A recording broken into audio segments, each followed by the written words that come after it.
spending as little as possible, can we get this thing better than what it was? I don't know about you, but I'd love to find out. Let's have a look. We didn't get off to the best start last video with the Remo Hobby 10275.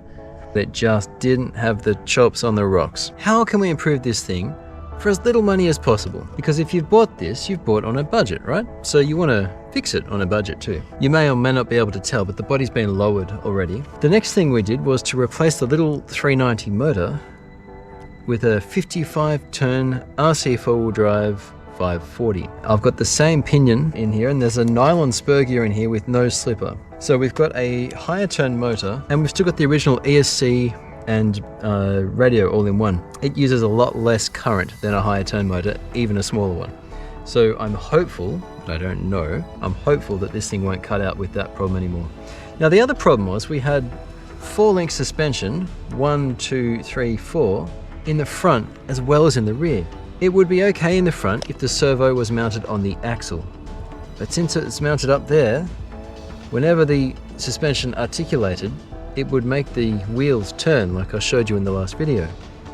That doesn't necessarily seem like a big deal until you're up on a problem like that, articulated, and it's bumping the steering away and you're trying to turn right and the best you can do is turn straight. That's a problem. I admit this looks a little bit on the dodgy side, but I've made my own panhard. It's not perfect, but it's pretty good. This side, it doesn't change the steering at all. This side, there's the tiniest little wobble, but it's a lot better. I also found some springs I had lying around that softened up the front. I didn't have any more for the back, and I haven't cut the back, I must admit. The whole thing now sits a bit better. And I also found some nuts that I put onto the end of these bolts because the diff covers were quite loose. It just means that your covers aren't going to pop off and you're not going to lose screws, because I found these screws had been overdone already. They were machine screws in plastic, so they wouldn't have lasted. Lastly, this thing has beadlocks. I pulled the tires off and I've added 20 grams of solder winding onto the center part of the wheel for the back and 40 grams of solder winding to the front. That's 120 grams total extra.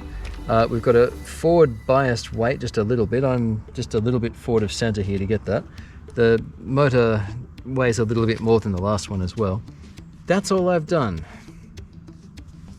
Will it be enough for us to get this thing on the rocks? All it has to do is more than problem 1, because before it only just did problem 1. I think we should get it on the rocks and have a look. Let's go.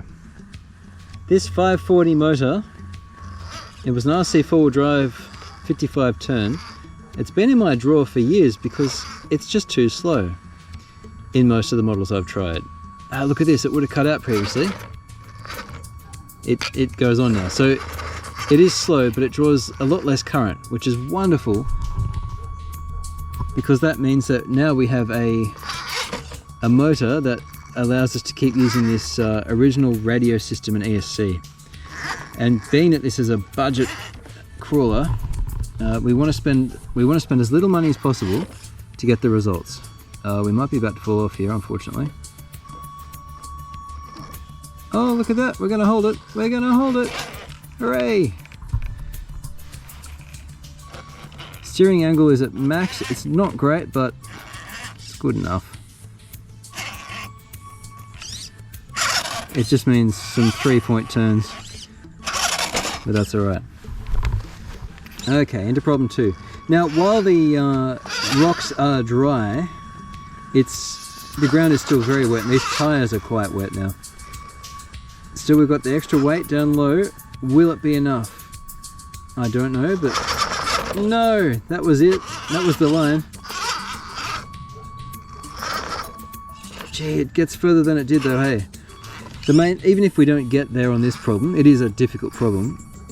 We certainly have control that we didn't have before, which I'm very happy about. Oh, nice. I've had a few days to think about it since I made the last video. In its stock form, this isn't a bad basher, honestly. Bang it even on 3S and you'll have a fast enough thing to probably do some little jumps. But its steering when it's articulating was awful, and really it couldn't crawl, it just would cut out. I was excited about this crawler because it's so cheap. You want to get a cheap new crawler? Well, I was really hopeful this might be an option. The 540, God, it's so close. It could be slightly drier tires would make a difference here. The 540 motor has made the biggest difference. Being able to steer when the suspension's articulated has helped as well. No, we're not going to get problem 2. See, it's a lot slower now than it was. That's alright though. I don't have hugely high hopes we're going to get there. Especially not with all the water in these tyres now. Yeah, see, it would have stopped before. If you do buy one of these, get a high turn brushed motor. It doesn't have to be a 540. If you can get a high turn 390, there are some 80 turn 390s out there, that'll be alright. We don't have the steering to pull that move off actually. But we've got more steering than we had.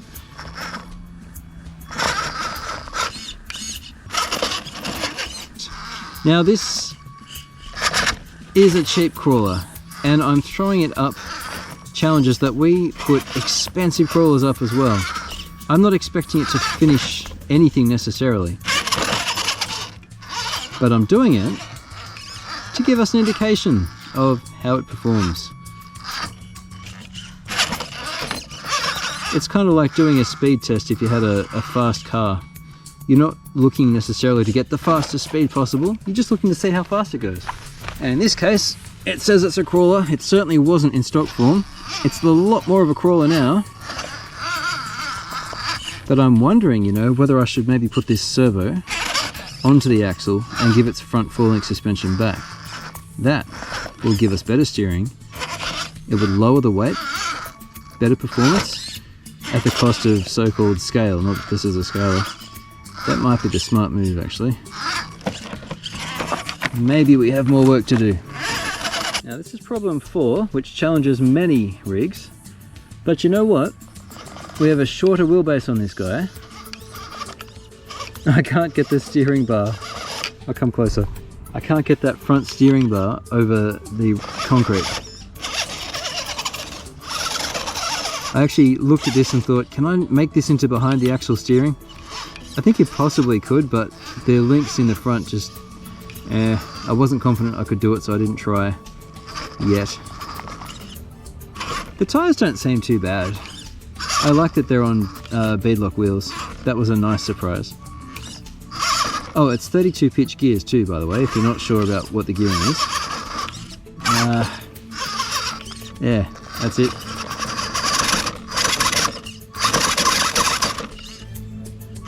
Everything looks pretty solid. I think you can pin this and abuse it. It's not going to break. So if you're after just a fun basher for the kids just to bang around in the yard with and on muddy puddles and jumps and stuff, yeah, it's not a jumps truck, but having pulled everything apart, I think this rig will take the punishment.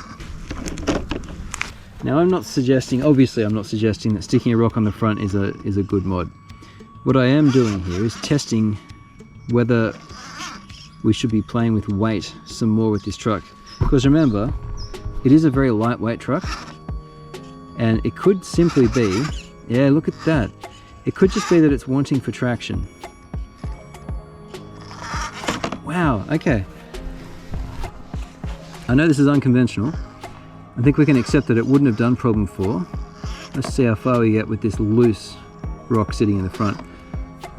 This does make me think about looking into more weight. I don't like adding weight willy-nilly, but on a truck that's this light, look, it got us this far. Shorter wheelbase could be helpful and stuff like this too.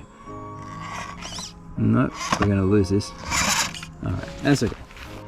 Late winter and the sun really gets in my eyes. Alright, so there are some things to like about this truck, despite its scrabble for traction.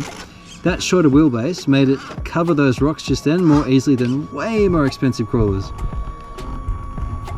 Definitely a plus. Now there's a puddle of water in here that's not going to help things, but the back left tyre is also very muddy. Maybe it'll wash the mud off. Come on. I think we're going to need to do another video on this.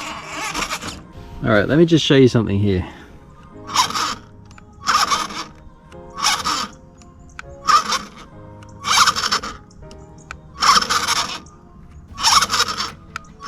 So there's that delay, but once you go forward or back, it's instant. It's just when you change direction, there is a delay. Now that had mixed results, didn't it?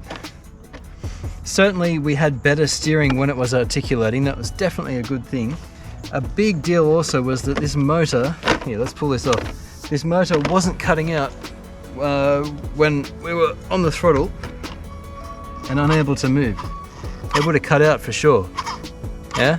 So even full throttle, not cutting out. That's a plus. Look, everything's warm. Motor's warm, ESC's warm, but not hot. Servo should be pretty warm. No, it's not, it's cool. It's just weak. On problem 4 back there, we tested by sticking that rock in the front and it just got straight up where it was trying before. This was the budget fix, the round one, where I've spent about 10% of its cost to get to this point. I was factoring $7 or $8 for the motor, you know, $8 or $9 for these springs. It was all just stuff I had sitting around. A link and some motherboard standoffs that I made of brass just to get my working, semi-working panhard, and a few bucks for the solder. Everything else was free, the modifications I made. Oh, and the LEDs, obviously, $1 or $2. It just needs a little bit more weight to give it that traction that it's just not getting at the moment. So far, from a breakage point of view, it is good. From a basher or a kid's just running in muddy puddles point of view, I also think this is quite good, even in stock form. Do nothing. Buy it, let them run it. They actually probably won't break it.